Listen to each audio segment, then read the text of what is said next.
Dog Trainer Podcast, episode 34. We're getting up there. We're climbing those numbers. Yes. Just Josh, what's going on? Not much. Man, just hearing that number, because we have done one every week this year, but that means we're getting to the later side of the year. We did it. We're doing it. I just want to hit that. Was it 52, 54, something like that? Yeah. Hit that number coming at you.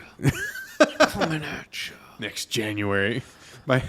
Maybe on that podcast, we'll talk about your new furniture that you'll finally get. It probably still won't be in at that point.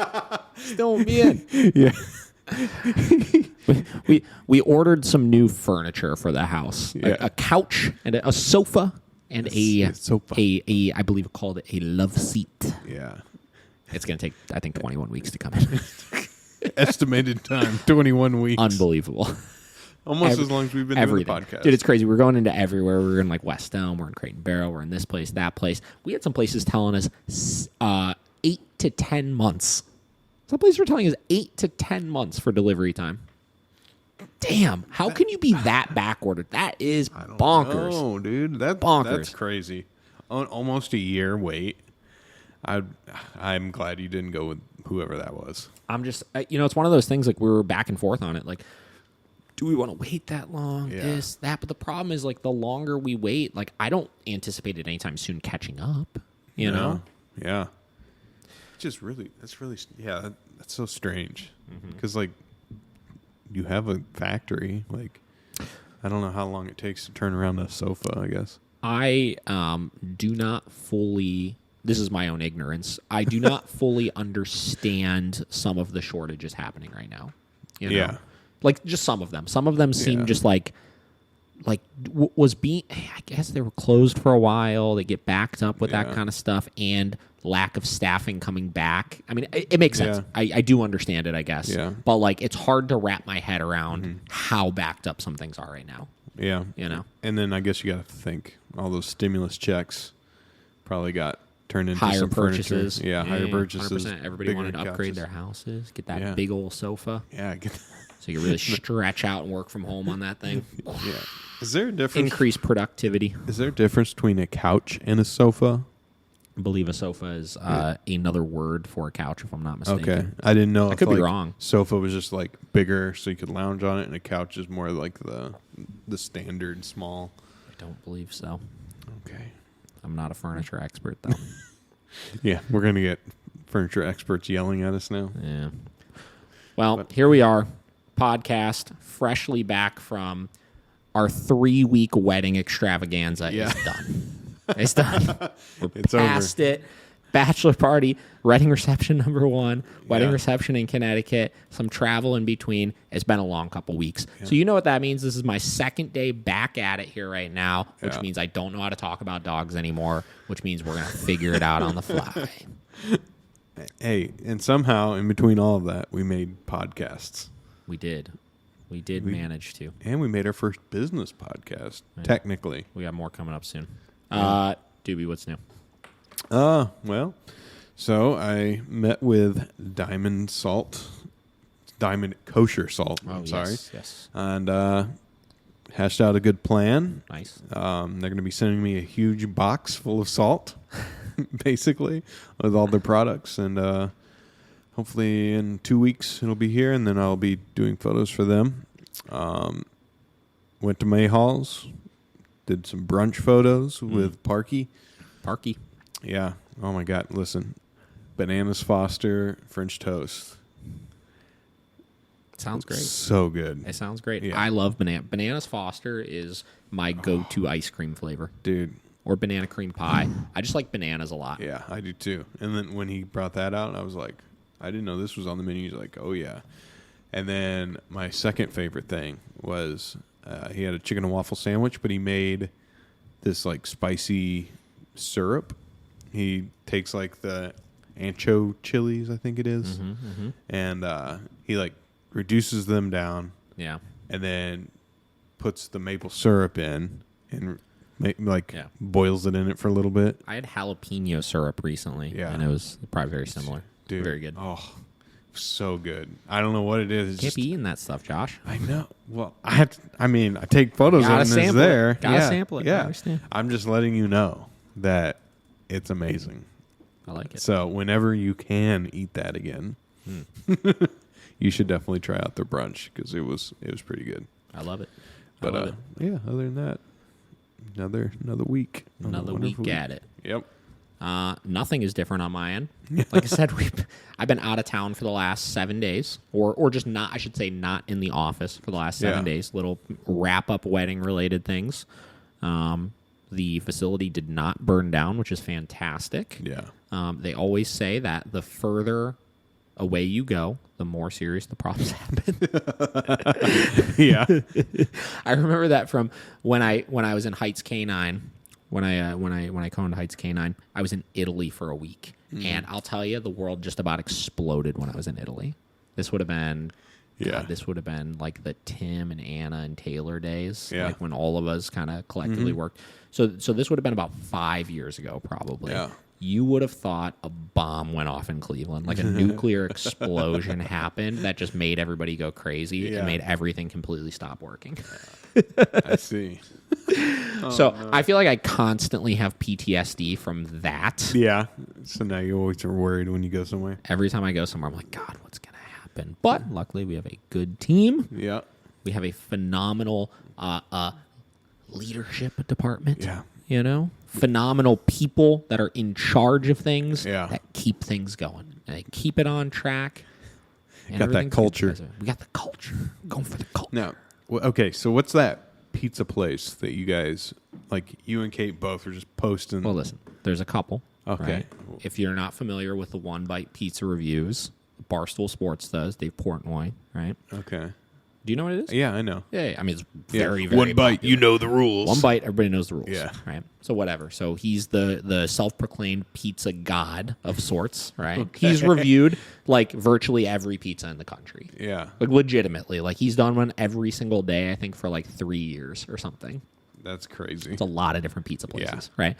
So he has proclaimed New Haven, Connecticut as the pizza capital of the world, right? Wow. New Haven, Connecticut supposedly is the best pizza you'll ever have in your life. I do not disagree. We have eaten at every place that he's reviewed out there. Uh-huh. So the big three are Modern Apizza, Sally's Apizza, and Frank Pepe's Apizza. They're all like on the same street, like right down the street from each other. Okay. They're all freaking out of this world.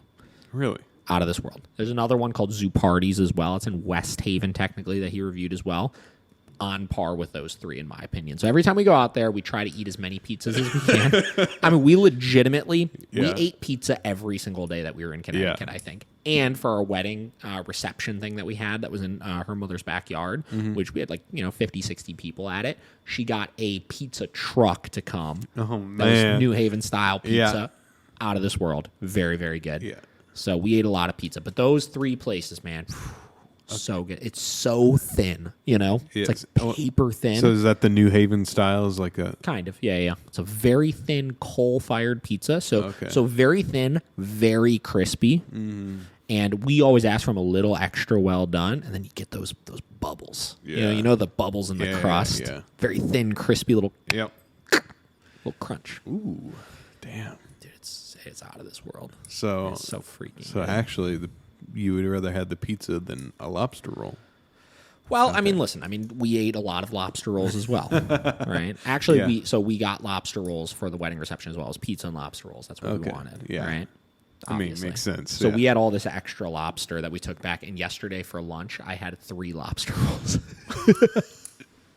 We just had this big container of lobster meat that, you got to use it within a timely fashion. Yeah. So I was like, it's going to go bad if I don't eat it today. So I had 1 lobster roll in the morning for breakfast, 1 lobster roll for lunch, and then I literally just ate like a bin full of just lobster meat. Dinner. Yeah. Oh, man. Shoot, I'm going to have to go out there and try that pizza then. You got to come. It's a good time. It's a good time. So that was fun. So we're back at it. So yesterday was spent just kind of getting back in the groove with some of my lessons. It's always so interesting when I come back from a trip because I would say I feel extremely refreshed and kind of ready to go, you know? But there is like, it feels like there's just this slight like hopping back on the bike sensation. Yeah. You know? Yeah. Or just getting back in the groove. And like the first lesson you do back after like a week or something, it's just like, we're re-talking about things. Yeah. We're re-figuring this out. Exactly. You know? Jeez. So it's cool. We did that. You know, I like to meet with all the staff and just make sure, you know, just see how things were going, see if there's any immediate things that need to be adjusted. I would say when I'm gone as well, one of the things is and this is like a personal. I don't know if I would call it a flaw, but like something I probably should do better with is I have a hard time fully disconnecting, right? So I stay very aware of what's happening still, like back in Cleveland. Yeah. From the standpoint of like I'm still checking emails, I'm still, you know, touching base with staff here and there about things, and Yeah. I feel like a lot of that has to do with like when I'm disconnected from it, I'm thinking about it a lot naturally. And because I don't have any things I actively need to do, I'm coming up with a lot of like different ideas and stuff. Yeah. So like the media team, for example, like I reach out to them a few times just in regards to some ideas we had for different types of content we would like to create, or different things we would like to do within that department. We are, you know, just constantly finalizing and fine-tuning like processes and protocols for things like at the facility. So we got some really cool things as far as that's concerned.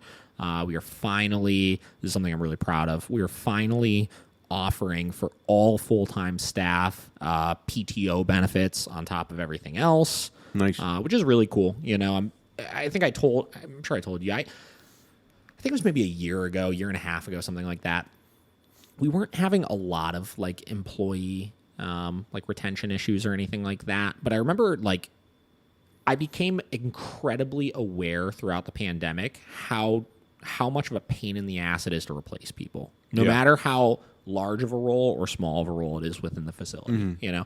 And I remember asking myself, what sorts of things can I do to make it the most difficult job to leave? You know, like from the standpoint of like the things that we provide for our staff, you know, and the first thing that I looked at was wage increases, right? We increased our wage to $15 an hour, which we're actually considering possibly increasing again. We'll see. We're kind of crunching numbers with that right now. Yeah. Other thing was retirement benefits. We put those into effect immediately. You know, that's something that kind of really separates us from a lot of other people because it helps, you know, we have an emphasis on planning for your future, right? Something that I personally am always been very passionate about is personal finance, being responsible with your money, because I know that the traits or whatever it is that my family has taught me growing up of, you know, we never had a lot of money growing up, but they've always been big savers, living under your means, things like that. Yeah. Those things have allowed me to be able to pursue things that we're doing right now, right? And to be able to support myself throughout, you know, hard times and the pandemic and this and that. And like I never had concerns financially because of a lot of those values that I have, right? So I want to instill those things within the staff. And you know this. I mean, I bought everybody a fucking Dave Ramsey book, you know? Like, you know, just when we started our retirement program, I was like, hey, you know, this is something cool. This is something that I really like. And whether you take it and throw it in the garbage can or it sits on your bookshelf for 2 years and then you pick it up and you start flipping through it, that's something that I'm really, really passionate about, is helping people to be able to achieve those types of things as well, right? And I want to be a place that pushes that on our staff, you know, not forcefully, but gently. Better yourself, you know, do better, for sure. You know, so that we're, you know, obviously we're starting to create healthcare benefits for people, which is really fantastic, and then PTO, right? Like it's. I remember past jobs that I had when I was working full time, but like, you know, I never really had like big careers before, but I had full-time jobs where I remember always asking myself, like, how do I like take time off? You know, like what's the protocol for that? Yeah. You know, and frankly, we never had a formal thing in place for our staff. Like we had some of our salaried employees had PTO and stuff like that as a part of like their compensation, but it was never this thing that I looked at that was like, it should be just kind of a given with people. And I think it should be, you know, and this is something that Kayla pushed with me a little bit. I remember it was one of her first things when she came back was she was asking, you know, what's the PTO protocol for other full-time staff, you know? I was like, we don't exactly have one, but like, I think we should, you know? So we got the ball rolling on that, something we got done right away, you know? And I'm sure that just helps just knowing, you know, for as fast-paced of an environment as we work in, I'm sure it helps just knowing in the back of your head, like, I have this time where, like, if I just need a break, like, I could take it. Yeah. You know? Exactly. So I think that's really cool, and it's something I'm super excited about that we've been working really hard on, and we just got finished, I think, literally yesterday. Nice. So pretty cool. Yeah, that's cool. I mean, I think it should be a standard, but I don't know if it really is. Sure. You know, for a lot of places. I don't believe it is. Yeah. I mean, it might be in different states or something. I think every state kind of makes different rules with those types of things, but I don't think it is. You know. So I don't know, you know, and as far as mandating it, you know, like on a national standpoint with those types of things, you get into like the conversation of that, you get into the conversation of minimum wage. I want people to just want to do those things. Yeah. You know, and I want people to understand the benefit that those things have on their company, right? There's so many studies out there that show like increasing compensation, having people feel a little bit more of a part of things in the workplace and stuff increases your company's overall efficiency and productivity, and you bring more revenue because of it and stuff like that, you know?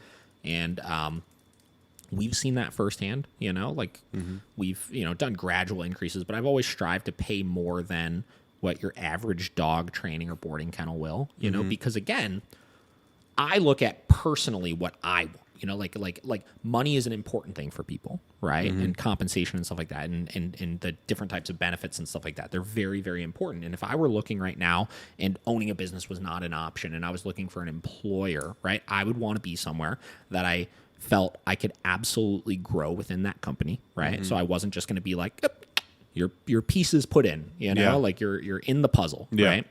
I would want to feel like it's something that I can grow, and I would feel like it's something that I could not just survive off of, but I could live comfortably off of, and I could enjoy some additional perks and have a little bit more of a, I don't want to say luxurious lifestyle, but not just like the absolute core basics, right?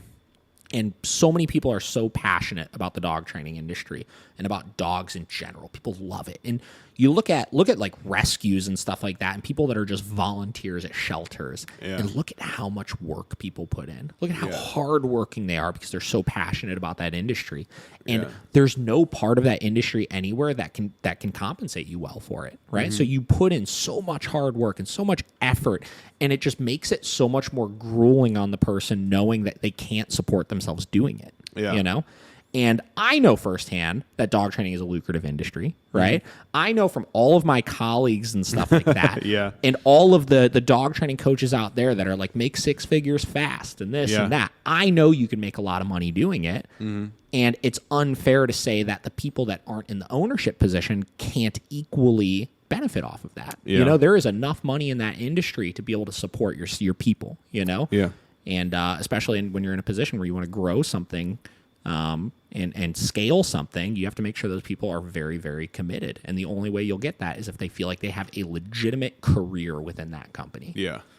So definitely. Actually, I just saw something yesterday. Let me see. That dog trainer just got a master class.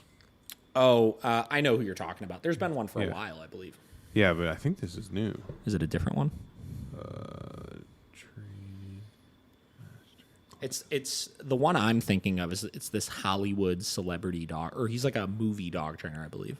Brandon McMillan. Yeah, let me see the picture of this guy. All right. He look kind of dweeby.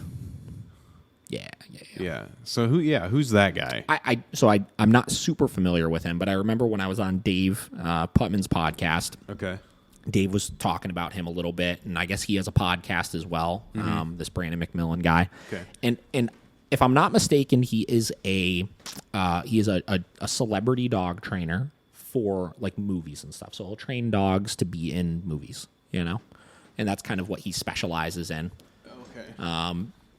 And I don't know, you know, that is a niche, right? And I'm sure he is unbelievably good at that because that takes some skill. I've never done it myself, but I remember a while ago I was reached out to by a company that was filming a movie in Cleveland. And they were like, you know, we're looking for 2 Doberman, I think they said, or Doberman-looking dogs. And they kind of listed the couple of scenes that they needed as far as, like, they needed the one to essentially, like, bark on command at at something on the other side of the camera, and they needed them to run down an alleyway towards something and this and that. Okay. And I was kind of piecing it together in my mind as far as like, I didn't have access to the dogs, which was one of the bigger problems, right? I wasn't able to just be like, oh yeah, I have 2 Doberman here that I can go select for this job. But I was piecing in my mind, like, how would I train these dogs for these specific tasks? Mm-hmm. And I know how it would be done. I mean, it's no different than training for competitive purposes and some of the Mondio ring related things that we used to teach with our dogs and stuff like that. But I'll tell you, those are time consuming things to teach. I mean, you look at something as simple as the dog needs to run down an alleyway. I'm sure they're going to need to film that multiple times, which means that it can't just be an on the whim, like just call the dog over to you and like the dog comes running and everything's all good and happy and stuff. There needs to be some precision exactly how you're going to get the dog to run along that path. And there needs to be some precision about how you're going to get the dog to wait until the scene is rolling to then do it. And then the barking related stuff, you need to have a target that dog is going to be able to stay on while they're barking so they stay within frame and this and that. Okay. Like, there's a lot that goes into that kind of stuff. No, definitely. You know, and I got a lot of respect for people like that do those types of things. Mm-hmm. The issue is, and I haven't listened to his podcast myself, right? Mm-hmm. But Dave said he listened to it, and it's a podcast intended for pet dog owners, right? It has nothing to do with training for these types of things or anything like that, right? And he's trying to train these dogs for the pet dog purposes, similarly to how he's doing those things. Which I know doesn't work from the standpoint of it's overly complicated, and you're getting outside of the realm of you're not in a controlled environment in the pet dog world. Even in a studio setting, right? You know exactly what that setting is going to be. You know exactly who's going to walk by and when. You know exactly what pictures the dog is going to get used to, so you can train for that, right? When you get into the real world, it's not as simple, right? Yeah. You have different variables. You need to have higher levels of control. You can't predict that environment as much, so you got to make sure the dog is going to be really sound environmentally so that they don't get spooked by things easily. And frankly, in the real world, we know this. There is a higher emphasis on discipline and making sure the dog understands what not to do, and less of an emphasis on pumping the dog up and teaching precise behaviors. Yeah. Right? The real world doesn't need to be precise. Right. No. The real world just means that the dog needs to be under direct control. Yeah. That's it. Right. So I think that's what I've heard is the issue with him. Now, don't quote me on that. Yeah. Caveating this with I don't know that much about this guy in particular. I'm kind of painting a broad picture of people in any sort of niche dog training industry like that, or we could flip it to the sport dog world that I used to be a part of, right? And my business partner, who's a very, very talented sport dog trainer, and make no mistake, a very talented sport dog trainer, right? The problem is that doesn't correlate to the pet dog world as easily as we'd think. No. Just because you can teach all these precise behaviors, and just because you can, mold things and craft things in a super precise way like that and understand all the complexities of stuff, doesn't mean that you could then transfer that to a very, very novice owner. Yes. So that's where you kind of run into issues with that. Yeah. I mean, that makes total sense. I just saw it and I was like, wow, that's surprising that they're making a masterclass on that or whatever. Sure. Which makes me wonder, like, because those things are usually like an hour and a half long. It's not like a series. The masterclass series? Yeah. What? Yeah. So do you know how they work? Yeah. Usually it's just one episode. Really? Yeah. So I don't know if I don't know why I thought they were like a course. Yeah. I mean, they're kind of like a course. I think some of them may have 2 or 3 episodes, but still, even with that, I feel like dog training's not a good fit for that. Yeah, I mean, it would be very contingent on how it's set up. Yeah, exactly. I don't know. Yeah, I would love to check it out, but it's like $100 per episode or something. So per episode. Yeah. Yeah, there's some like photographer stuff that I've been wanting to see, but I'm like, is it worth like just $100 to watch someone talk to me for a little bit? When you look at like photography, right? Like when you look at like there's master classes that interest you in like that kind of world. What sorts of things are you looking to get out of that? Like what sorts of things are you still trying to really learn more about? Number one is lighting for sure. I mean, there's people that decades and they're actually just considered just called lighting specialists, and like that's their job is just to figure out, okay, so if you're sitting here and the sun was at this certain point, the shadows like, so you can recreate in a studio, the shadows will be going this way, and it would be this much diffusion on your shadows and blah, blah, blah, blah. Yeah. But it's like the more you learn about that, the more you can really set up your own shots at home and stuff. So the lighting thing is more for the purpose of, well, obviously everything. You have to understand it for any sort of type of picture you're taking. Yeah. But I would assume understanding it more deeply allows you to then recreate the perfect lighting more efficiently. Yeah, exactly. So in like a studio setting, obviously. Yeah. So, and then if you travel somewhere else, like if you have to set up some random location, you can still set up exactly what you want, no matter where you go, you know? Yeah.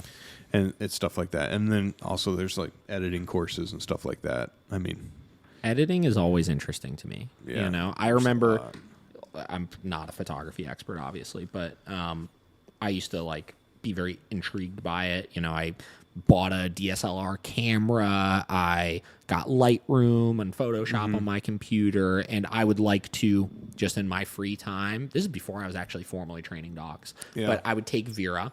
This is when I first got her, and we would go downtown, and I would go walk around and just take pictures. You know? And my favorite thing to do is to take those pictures and just go home and just fuck around in Lightroom. Yeah. You know, when we were on tour, I took my camera with us, and we would go to all these different cities and stuff, and I like taking pictures of things. And that's why I think music and photography goes so hand in hand, and a lot of musicians that are in bands have gotten really into it. Now it's kind of like Polaroid style and things like that, you know? Yeah. But a lot of these musicians get very good at taking nice looking photos, I would say. You know, I follow a ton of people that are in bands that travel because they have so many different types of things to take pictures of. And they probably learn about those types of things along the way.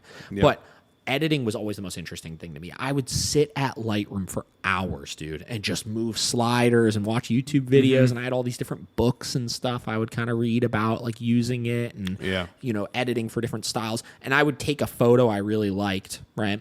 And I would just try to recreate that look, you know? But I didn't know anything about it, obviously. But it was so interesting how many different ways you can make a picture look just through the editing. Yeah. Completely different styles, you know? That was always really crazy to me. Yeah. And I think that's what's nice about it is because you can really stand yourself apart from, I mean, because anybody can take a picture, you know? Yeah. At the end of the day, but it's what you do with it on the back end, or like I said, how you set up your lighting that really stands you apart from other people. Yeah. Because like like the Diamond Salt guy, he's a photographer himself, and like he's done food shoots, and they were asking him like, why don't you just do it? And he's like, because I don't want to, like, I'm a marketer, like I don't want to do that. Not his wheelhouse anymore. It's not his wheelhouse anymore. And he loved my stuff because of my style, you know. So that's what got me the job. Yeah. Hell yeah. Yeah. But yeah, I guess that's the thing is like for the master classes for photography, that's usually what you're looking for. Like the one lady that I really want to get one from, she's the one that, do you remember that John Lennon and was it Yoko Ono? Was that her name? Yeah. Yeah, where like it was on like the cover of the Rolling Stones, and like he was like holding on to her, like, and he looked like a baby or whatever. No, I don't. Okay, I'll show you later. But she's like she's been around for years. Yeah, you know, and she's just got all this knowledge, and it's pretty cool. Like the little intro they give her and stuff, how she talks about lighting and stuff. So that's a big reason why I want to like kind of like just pick. It's like a nice little way to pick the brains of people that have been doing things for a long time. I would assume in that world also, like, you get into like these like absolute highest tiers of like photographers or dog trainers or this or that, right? And like somebody like that, you know, they don't have the luxury of having these celebrities for like an hour to like do this photo shoot with them. Like, I would assume it's like they get in, you got like a couple minutes to get your shots, and then they're fucking out. Yeah. You know? So you have to be so absolutely precise and understanding about every single thing you're doing. Yeah.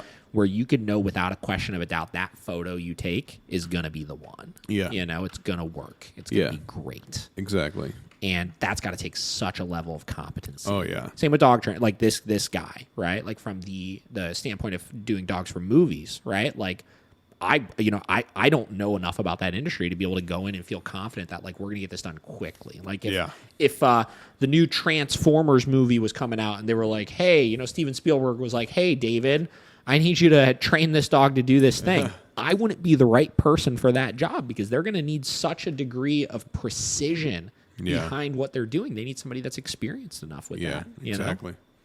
It's crazy.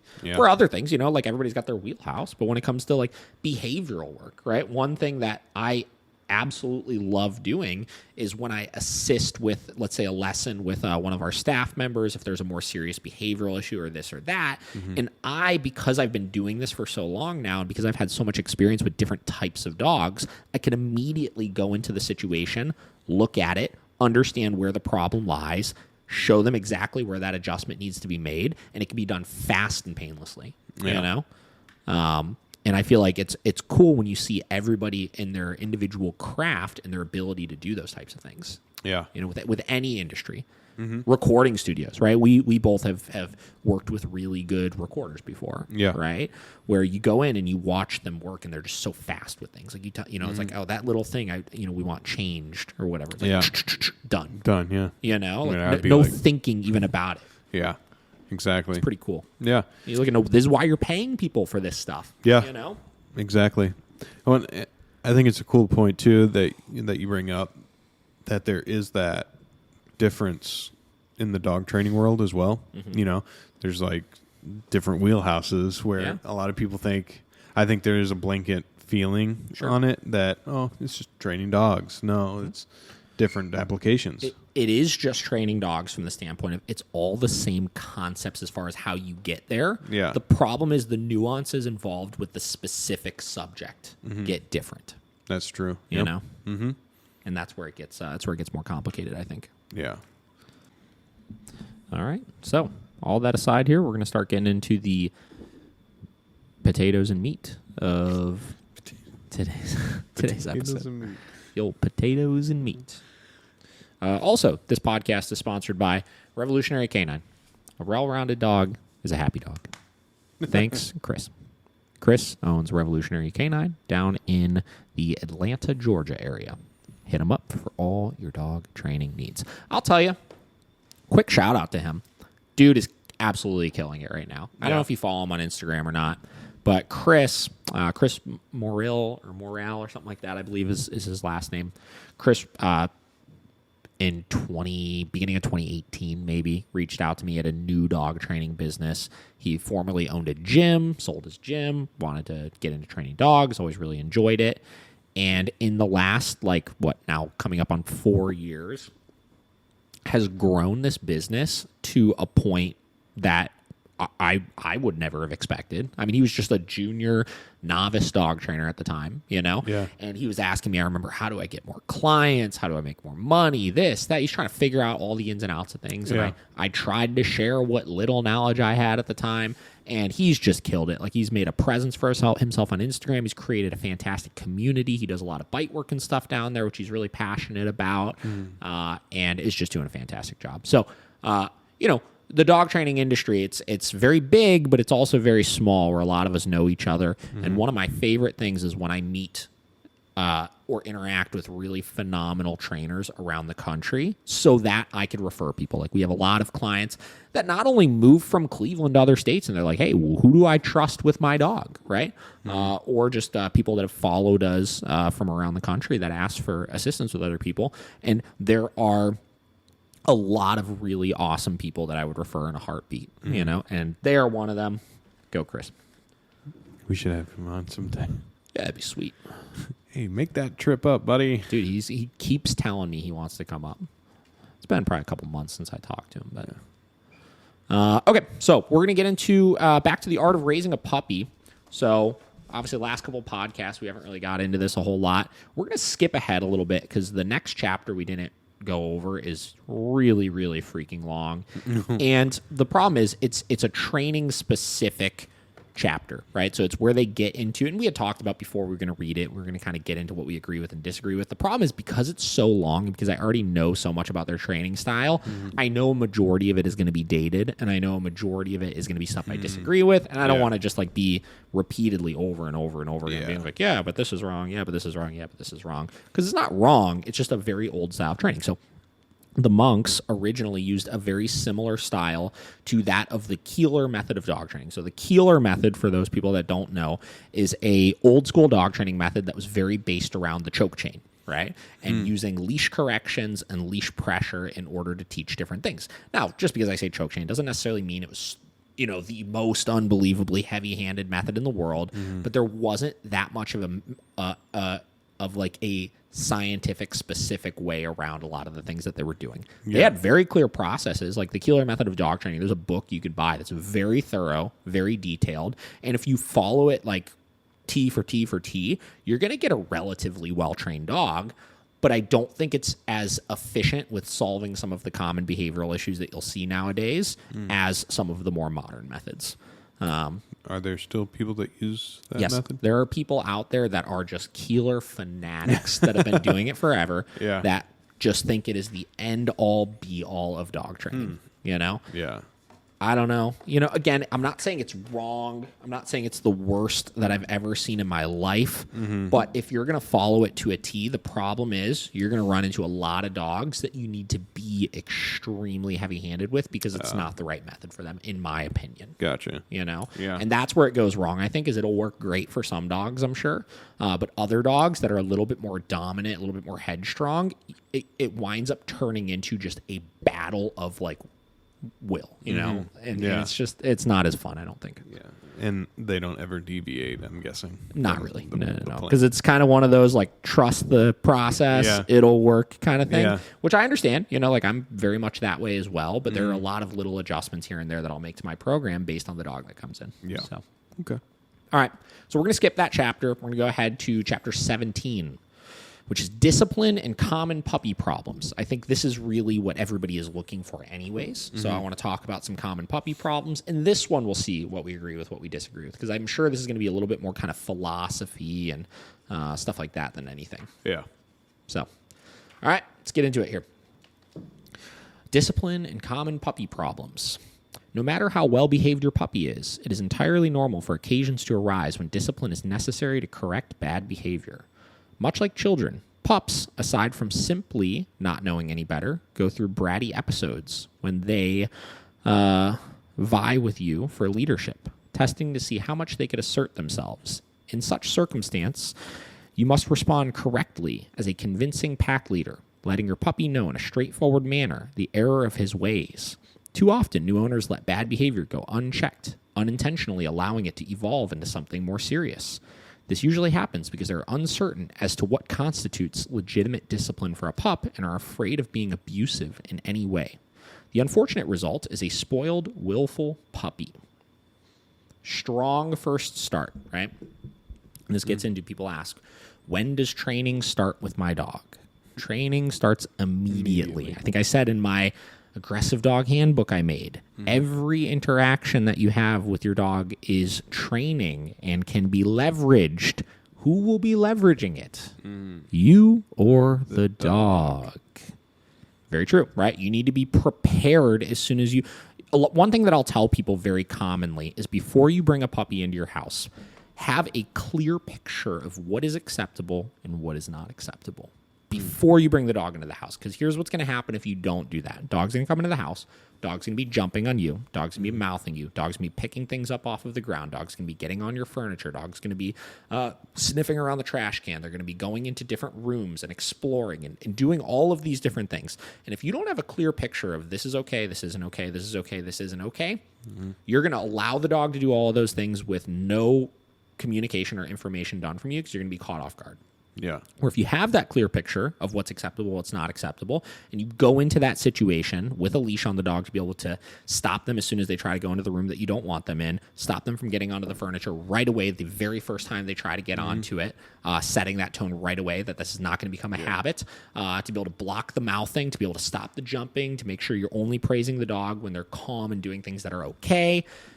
you could really, literally in the first like 24 to 48 hours, set so many good habits and so many good tones as far as what you want, and never allow these behaviors to become habits. Yeah. And it just makes your job so much easier. Yeah. But it comes to preparation. You have to be prepared for those things. Yeah. You got to paint the picture you want immediately. Paint it in your head. It is also possible to err in the opposite direction. When owners administer discipline incorrectly, such as punishing a puppy long after the fact, as commonly occurs in episodes of house soiling or chewing when the pup does not understand the reason for the correction, or by using ill-advised techniques such as rolled up newspaper or a harsh slap across the rear, puppies can end up manifesting shy, skittish behavior. Especially with puppies, you must always walk a fine line between too much and too little.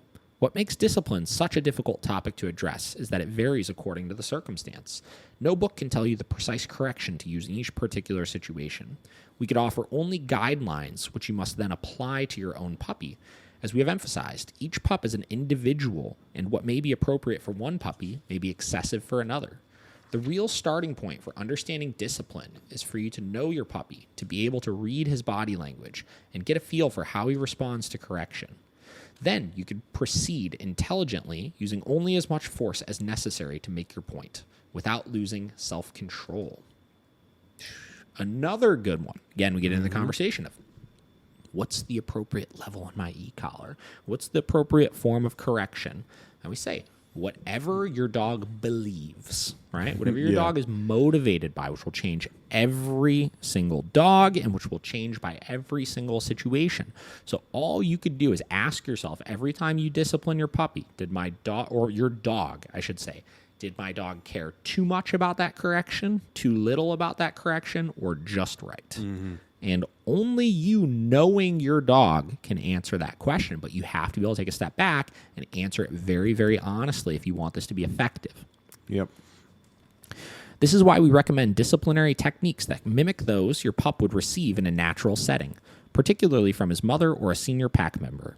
These harmonize with his makeup as a canine while effectively communicating your displeasure. For example, you will discover from your eye contact sessions that your pup becomes highly sensitive to the message you send to him with your eyes. Usually this will be kind and encouraging. However, there will be instances when your assertive glare will stop his behavior cold, particularly when it is accompanied with a deep, clear no. Avoid loud and out-of-control histrionics. You bad dog, stop that right now, which lack any sort of true leadership and compromise your authority. We draw inspiration from the example of the alpha wolf, who regularly maintains pack order through a threatening growl and stare. Now, agree and disagree here, right? I agree with the out-of-control histrionics, whatever word that is, hysterics, whatever you may be. Yeah. Nobody follows an unstable leader, right? You don't, if you worked at a job and your boss was constantly yelling and throwing things. I used to work for somebody that was just a hothead, right? This guy would freak out and throw things and just scream and finger point and just like act like a child. Yeah. Right? And I'll tell you, this is a very intelligent person, right? This is somebody that knew his shit in the industry that we were in at the time. Nobody respected him. Yeah. For that reason. If you can't keep your composure, then why would anybody look at you as somebody that's admirable? Yeah. You know? Same deal with dogs, right? When you start losing your cool, you become unstable. You are essentially, by losing your cool and yelling and screaming and doing this and doing that, you are admitting you don't have control of the situation, right? Because if you did have control over the situation and you knew exactly what you needed to do in order to resolve any issues that came up, you wouldn't be stressed out. You wouldn't be freaking out because you would feel confident in knowing, I can solve this. This isn't a big deal. I just got to let them know I don't like that. You know, I got to do this. But when you're yelling and screaming, you're not thinking rationally, right?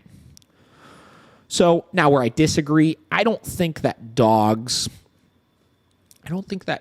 can necessarily respond with the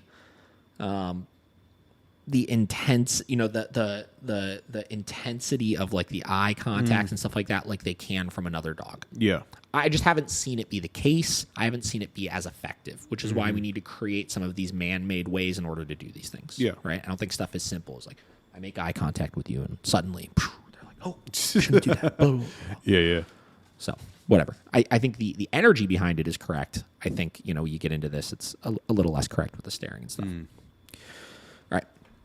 There are also times when a puppy's behavior merits stronger correction than simply a penetrating look or a strong verbal rebuke. Particularly if you have a pup who is dominant and headstrong, you may find that he is unaffected by eye contact and voice tone. For your puppy to get the point, you must express your authority with physical discipline that immediately follows his bad behavior. The timing of the correction is crucial, as dogs live in the moment and will not understand discipline that happens well after an infraction. The correction must coincide with the transgression. For these occasions, we prefer holding the scruff or the sides of the neck, which resembles what a mother does to her pups to keep order in the litter. She doesn't shake the pups, but holds him in place until he relaxes and submits. Following this example with an 8 to 12-week-old puppy, we grasp the scruff of his neck and hold it firmly as we apply mid-pressure with a clipped no and wait for him to relax. If the pup is older, we grasp the sides of the neck with both hands and lift him off 2 front feet, making eye contact and holding him in place as we say no.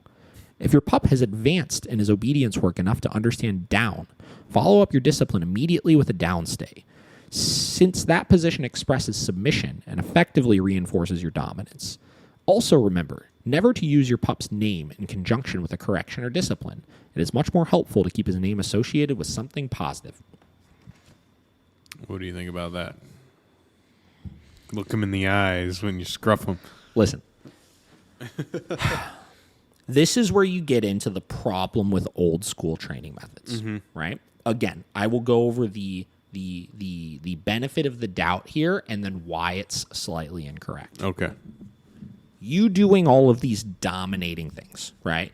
Grabbing the scruff of the neck, making the dog submit to you, whatever. All of these different types of things will absolutely get your dog to start taking you seriously to some extent, right? It will get them being like, whoa, like this guy over here, you know, right? Yeah. And it'll get them a little like, oh, okay, I'm going to be submissive right now. Yeah.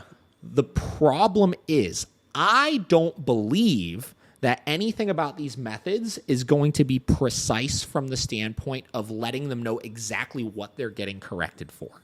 Okay. Right? Got you. I think that, yes, maybe if you have the most absolute perfect timing, right? And you could really just right when they jump, boom, right when they do this, boom, right? And do it, maybe you'll probably get kind of somewhere with it. But it's not going to be as precise because you're drawing so much attention to the consequence and not enough attention to the behavior you're trying to associate the consequence with. Okay. Right? This is why we use the type of corrections that we use and why we have a process to how we give it. This is why we use a no marker, right? Is because, like they're saying, the consequence needs to come right away. Well, that's true, but the problem is the identification of the behavioral issue has to come right away, right? Yeah. So we could use a no marker. My dog jumps over there. I tell them no, right? They heard it. They're like, oh, I'm doing this. I heard no right there. And then if I take my time delivering that correction and it happens well after the fact, when I say well after the fact, 30 seconds later, 40 seconds later, something like that, they're going to know and be able to associate that correction was for whatever they were doing when they heard no, right? So it's precise. You could identify immediately what's going on and not have all of this fluff attached with it. Yeah. Right? Now, to an inexperienced dog owner, you start getting into the issue then of if you have some of these more dominant, headstrong dogs and you're telling people to do these types of things, this is a really great way for the dog to challenge you back. And if you're not in a position to back your shit up with it, you're going to get your ass bit. Yeah. Exactly. So it's much more dangerous doing it this way as well. Listen, I don't think grabbing the scruff of the dog's neck is abusive or this or you know what I mean? Like it's not, it has nothing to do with that, right? It's just, it's not as effective. It's not as efficient, and it's potentially dangerous for somebody that doesn't know what they're getting themselves into, right? I know if I'm going to do that with a dog, which there are some dogs here and there where they don't have collars on this, that you have to kind of let them know a little bit still, right? And get them calmed down a little bit, right? Yeah. I know if I'm going to do that with a dog, I'm assuming the risk that could potentially come with it. And I typically know that dog well enough to know how much they're going to push me back on it. So I'll make that call if I'm going to do it or not. Yeah. You know? Yeah. It just seems like a lot of extra stimulation too, and like excitement. And I could see where you're saying it would just like kind of what actually happened would just be out of the dog's mind. Yeah. They're just like, they're just worried about what the hell is going on right now. Exactly. So I don't know. You know, it's I'm not quite as big of a fan of it. All right, moving on. Ordinarily, these disciplinary techniques are quite effective for puppies raised within a well-rounded program of conditioning and training. When applied correctly, they communicate your authority in a humane and convincing way and will help you avoid the need for sterner techniques later on. A word of caution. Occasionally, a 5 or 6 month old puppy from one of the more dominant breeds may misbehave in a manner that merits stronger measures. For example, out of the blue, your self-confident 5-month-old male German Shepherd may growl at a guest you have invited into your home, into your house. Homes. In a situation like this, involving either the threat or the actual manifestation of aggression, you should seriously consider using a firm cuff underneath the chin with your open hand. We advise this because we have seen only too frequently the results of ineffective corrections involving aggression.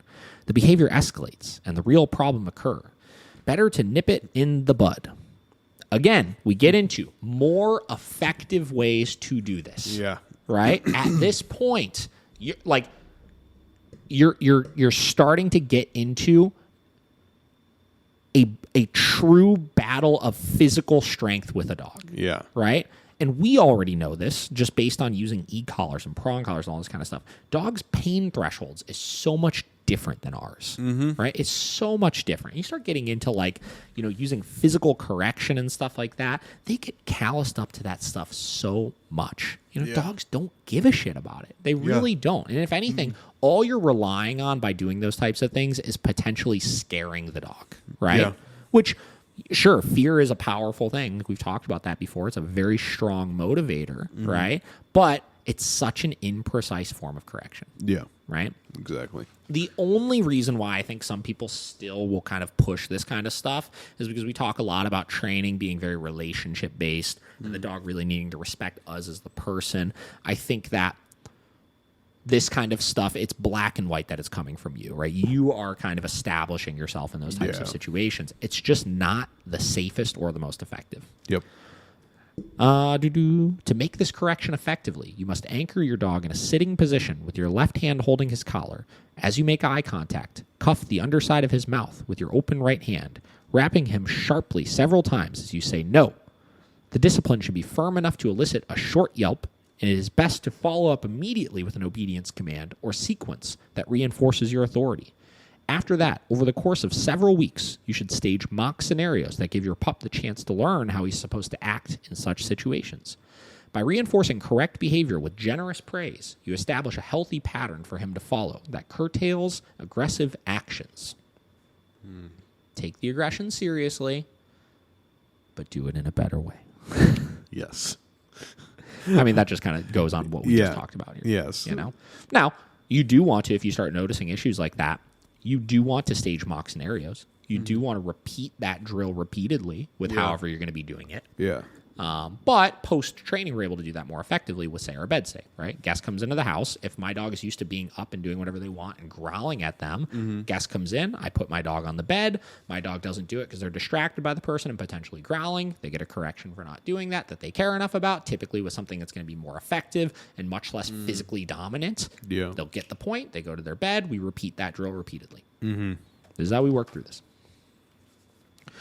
Remember, use this correction only with an older puppy and only in the rarest of circumstances. Don't use the technique if the puppy isn't emotionally strong enough to handle it. If this forceful step does not help, or if your pup's aggressive behavior starts to become a pattern, be proactive and seek professional help from a qualified trainer. Finally, there are a number of specific problems common to puppyhood that all new owners must deal with. All puppies make mistakes. No amount of preventative thinking can possibly cover all the potential problems involved in raising your pup.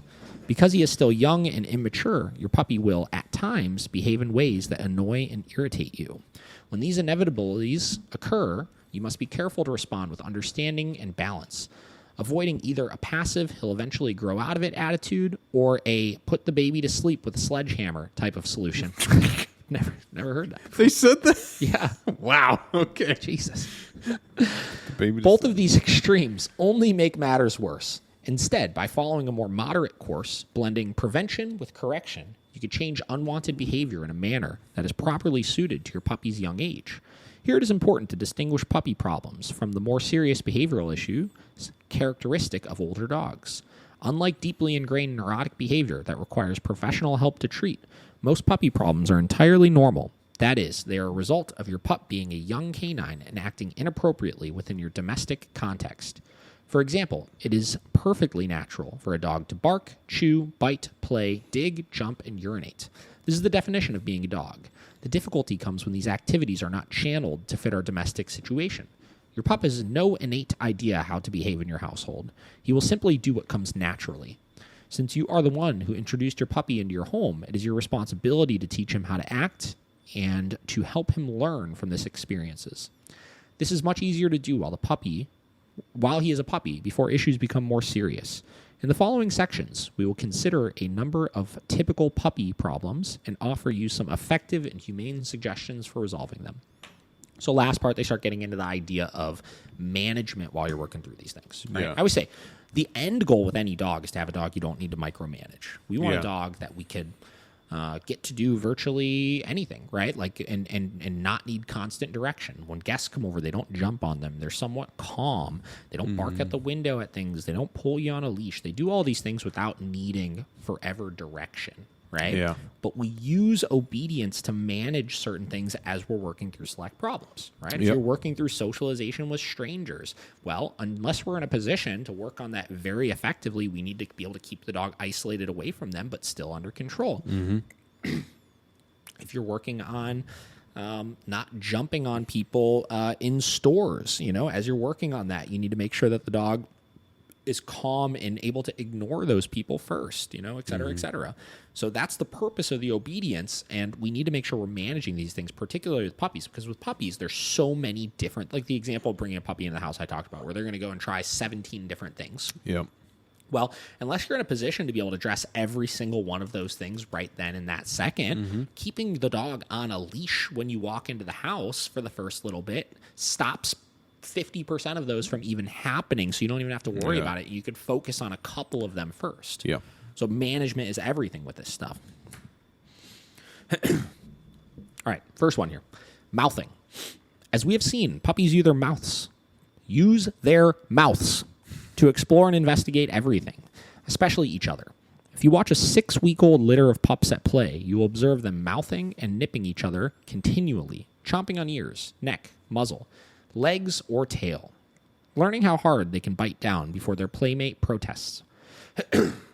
Such behavior becomes a natural way for them to communicate and express themselves. It is easy to understand, then, why your pup would direct this sort of behavior towards you once she arrives home. Separated from her littermates, she now focuses her attention on you. So it is only logical for her to express this by mouthing your fingers, arms, and feet. At first, this might seem like cute, harmless behavior, but your pup's sharp milk teeth will quickly convince you otherwise. Furthermore, if you ignore it, the mouthing will only get worse, becoming a normal way of behaving towards friends and visitors.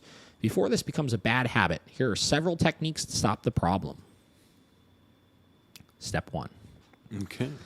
For young pups, an effective technique that gently discourages mouthing is to let the puppies experience an unpleasant result from the behavior without any show of anger on your part. Begin by petting your pup around the neck and chest. As she begins to mouth your hand, gently put your index finger down her throat just enough to elicit a gag reflex. Anyone with long fingernails should not attempt this. When your pup gags, remove your finger and open your hand for her to lick, praising her if she does. If you practice this consistently, your pup will quickly associate the unpleasant gagging with the mouthing of your hand, and the puppy behavior will stop. I'm not disagreeing with that. Yeah. Yeah, I mean, listen, like that's no different than I don't do that one particularly, but what I do is with really young puppies, before we have training tools and stuff established, they mouth at my hand, I say no, I curl the lip over a tooth, and I squeeze down, right? You get a little, that hurts, right? You stop, they stop, right? And listen, some sort of thing that quickly associates the biting with unpleasant. The biting with unpleasant will eventually make the puppy stop. Gotcha. So I don't necessarily have an issue with that. It's a weird one. Yeah. It's a little goofy. Yeah. But, Whatever. Step 2. For a pup who is a bit older, you should kneel on the floor, facing her. Gently pet her around the neck and head. If she starts to mouth you, put your dominant hand around her muzzle while placing your non-dominant hand on her rear. Swing her around so that you can contain her body between your legs. Now put your non-dominant hand behind your pup's head to prevent her from pulling it free. Say no quietly. Don't say it sharply this time. Quietly. No. Do not squeeze the muzzle. Simply keep your hand around it so that she cannot break loose. If you do this correctly, she may struggle, but she won't be able to escape, and after some moment, she will suddenly relax, perhaps with a sigh. At this point, say good in a calm voice and slide your hand to the side of the pup's muzzle. If she tries to mouth or nip again, repeat the procedure. So this, I don't think, this gets back into, you're kind of just making the dog submit, but it's drawing a lot of attention to the thing that you're doing and not enough to the behavior. I don't think that one is going to be as effective. That being said, this is a technique we teach for teaching holds, right? So dogs that aren't food motivated, that you can't do like a motivated retrieve with, you have to teach them to hold an object. So, and I did this with Vinny, right? You take that object, you stick it in their mouth, close their mouth around it, gently open. If they try to start mouthing, nope, close, wait for them to stop, and submit and hold it. Slowly open, and you repeat that process until you can get them to let go. They hold their mouth like this. Good. Then you reward. Right? So it's teaching the dog to not be chompy, but it's, again, not directly associating it with the behavior we're trying to correct in that moment. All right. Here we go. Another technique that discourages mouthing is similar to the first suggestion in that it lets your pup experience an unpleasant result from the behavior. Begin, as in the first example, by petting your pup around her neck and chest. As she begins to mouth, squeeze lemon concentrate from a plastic lemon into her mouth. A quick squirt will create an interruption that is harmless but unpleasant.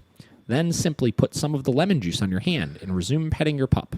The scent will project the concept of undesirable, and the puppy will quickly learn to leave your hands alone. Wow. Yeah. That's the same thing as bitter apple spray. People use it to stop chewing and stuff. Now, I will tell you, I've seen a lot of dogs that don't give a shit about that. Yeah. I'm sure it'll work with some, and it'll stop some of the chewing on different things. They'll be like, ooh, this is gross. I don't like this. But some committed chewers, they're going to chew through it. They don't care. They don't care. I'll tell you, though, you put it on your hand and start petting the dog, it'll be smelling nice and lemon fresh. Like lemon pledge. Little lemon fresh pledge. or that's the power of Pine Sol, baby. Oh, God. Remember that? Yeah, Pine Sol, baby. That's the power of Pine Sol, baby. I love that commercial. Pine Sol smells so good, too. Pine Sol does smell good. Does. I used to love cleaning my floors with that. All right, number 4. The massage dominance exercises we discussed in Chapter 14 are also helpful in teaching your pup to accept being handled and manipulated without an oral response. For corrections, you should either hold the pup down briefly by the scruff or use one of the techniques described above. Always remain calm and assertive. Finally, avoid all tug-of-war games with your puppy. They condition her to be mouth-oriented and unrestrained in her bite. I don't disagree with that. I think that, we've talked about this before with tug, and we've talked about this with ball and all those types of things. Don't add those things in that encourage those types of behavior until you have control over your dog. All right, next one. Chewing.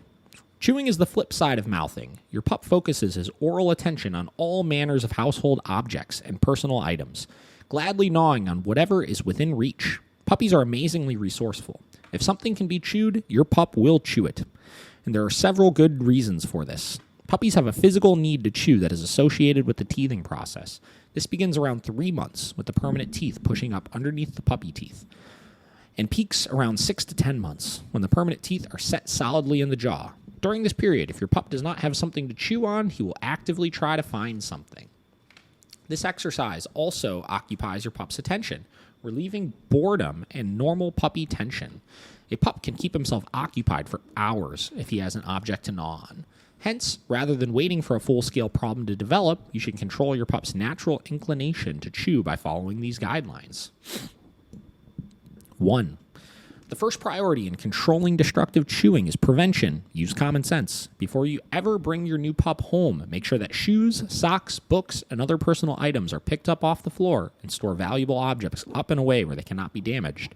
Check that electrical cords are safely out of reach, and plug up electrical outlets you are not using. The best offense is a good defense. Management. 2.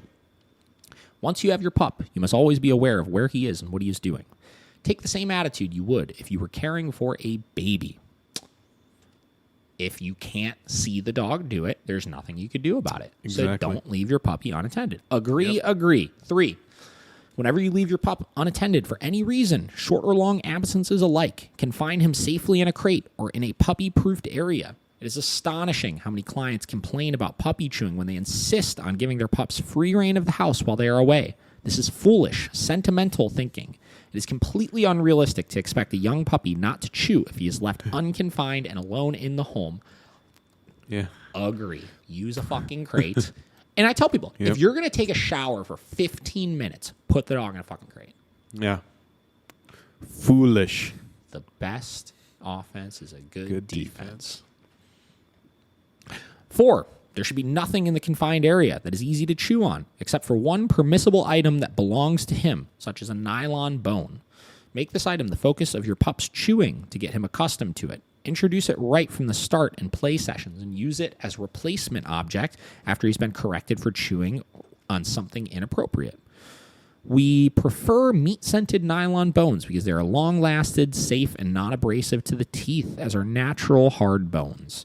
While pups love rawhide bones and squeak toys, they're too easy to destroy, and older pups occasionally ingest large pieces of them, which can be quite dangerous. Also avoid traditional favorites such as old shoes or knotted up socks. Is that an old favorite? Did people used to give those to dogs? I guess. Horrible idea. Don't do that. Once pups learn that chewing on leather or cotton is acceptable, they're unable to distinguish old articles from new ones. To your pup, a shoe is a shoe. Yeah.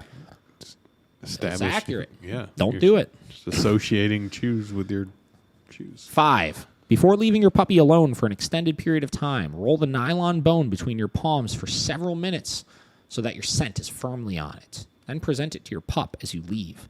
Keep your departure low-key and non-demonstrative, since highly emotional farewells can lead to separation anxiety that your puppy will try to relieve in any way he can through destructive behavior, if that is a possibility, or through nonstop barking and whining. Leaving a radio tuned to classical music station can also provide a calming influence. I'll tell you, I've never rolled one of my dog's toys between my hands to put my scent on it. No. I don't think that matters. No. Don't think you need to do that. That being said, keep your departure low-key and non-demonstrative. I do agree with that. I'll tell you, I don't understand the classical music thing. Everybody says classical music for your dog, classical music for your dog. I've used classical music before. I've used very aggressive, heavy death metal before. Mm-hmm. I've also used nothing before, which I tend to use now. Yeah. I don't think that really matters. No. I think noise, having some sort of noise to occupy yourselves. They talk radio. The dogs like hearing that things are going on. Right? Yeah. So I think just about anything you want would probably work. Mm-hmm. 6, beyond mere prevention, you should also begin actively conditioning your pup to ignore forbidden objects and to focus his chewing solely on the nylon bone. Initially, this means holding him down by the scruff or sides of his neck with a no whenever you catch him chewing on something inappropriate, then presenting him with the nylon bone instead. If he accepts it, follow with encouraging praise. Again, we talked about that type of correction I don't like, but if you catch your dog doing it, you correct for the behavior. Yeah. In whatever way the dog is motivated by. Mm-hmm. I don't really do the whole swap it out for something else. I just want the dog to understand, don't use your mouth right now. Yeah. I don't necessarily want them to even redirect it on something else. Mm-hmm. I don't think dogs have to have this outlet at all times. I don't think that I think they need to learn just because they want to chew right now, that doesn't mean they're going to chew something right now. Yeah. 7, as your pup grows, concoct situations in which he must learn to ignore different objects placed temptingly on the floor while you're in the same room with him. Make sure his nylon bone is one of the objects. After you put your pup in a downstay, pretend to read the newspaper, keeping a close watch on him out of the corner of your eye. If he begins to edge over to one of the forbidden items, wait until he actually starts to put his mouth on it, then correct him with a firm no, pointing out his bone instead. If he repeats the mistake, attach a light cotton leash to his collar, extend it towards you. Should he break his downstay and start to grab something inappropriate, give a brief tug with the line with a no. Then present him with his bone again. Several such sessions should teach him to ignore the various articles and play with only the bone while you are in the room. At this stage, you could begin a practice leaving the space for very short intervals so that should he go back to chewing on a forbidden object, you can quickly return and catch him in the act. The only justifiable occasion for a correction. The object of this exercise is to gradually prepare your pup for the day when he will be trusted alone in the house while you are away. So setting up situations. Again, get rid of the other toy when you're doing this kind of stuff. We want to teach the dog just to ignore certain objects on the floor. They don't have to be doing these things at all time. Mm-hmm. Now, one thing I'll recommend for people if they have very specific issues with very specific objects is set it up. Set it right in the middle of the room. If your dog gets into the trash can, open the trash can lid. Make sure it's full of good stuff. Kind of push it in the center of the room and wait in the other room with the e-collar until the dog goes to do it so you can catch it in the act. When things happen organically or naturally in your day-to-day, it's much more difficult to be prepared to address them. You get caught off guard, you're not prepared, you don't know what to do, and boom, you lost your opportunity. The dog rehearsed it, reinforced the behavior. Yeah. If you set it up, you know it's potentially going to happen within the next hour. You can be prepared for right when the dog does it to address it. 8. Make sure your puppy receives plenty of exercise each day. Proper exercise helps curtail boredom and high energy levels. 2 significant factors in destructive behaviors. Like, obviously, that's a given. Do that. A final practical point. If you ever have to forcibly remove an object from your pup's mouth, place your hand across the top of his muzzle behind the teeth, thumb on one side and fingers on the other, and pull down the bottom jaw with the other hand. Praise the pup as he releases the object. I mean, that's fine. You can do that. What we got here? All right. Let me see what we're working with. All right. I think we're going to have to wrap that up on that. Yeah. I think it's a good spot. It's a good spot.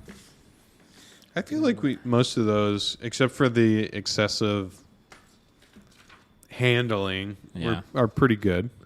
Oh, I agree. Yeah, I don't think there's anything wrong with that. I mean, listen, keep in mind, again, this book was written in, what did we say, 1993 or something like that? Yeah, something like that. What was this? Let's see. 93, 94. 91. 91. This book was written in 1991. Okay. Guys. E-collars were not even really a thing at that point, right? Everything was discipline your dog and be the alpha, right? Mm-hmm. So, like, I read stuff like this, and if this were to come out right now and people were to read some of those sections, they would be like, oh my! I can't even believe PETA and fucking, the SPCA. They gotta go investigate this. You know what I mean? Like it's. But you got to keep in mind the times associated with this. Yeah. That's what was normal back then. Yeah. And dogs really were just dogs back then, right? Mm-hmm. Dogs were not your fucking fur baby back then. No.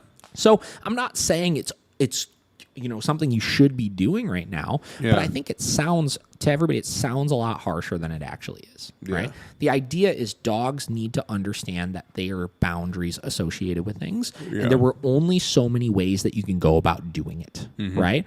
And keep in mind that a lot of these methods, for as harsh as they sound, they're not focused on pain, right? You're not hurting the dog, which is why they recommend don't use the rolled up newspaper, don't be slapping the dog across the butt and stuff like that, because those are pain inflicting things. And the idea is that you're trying to startle the dog out of these behaviors and these quick motions. They are things that happen naturally in the dog's life with other dogs, right? This is how dogs communicate with each other. And we originally, when we started training dogs, like as a society, right?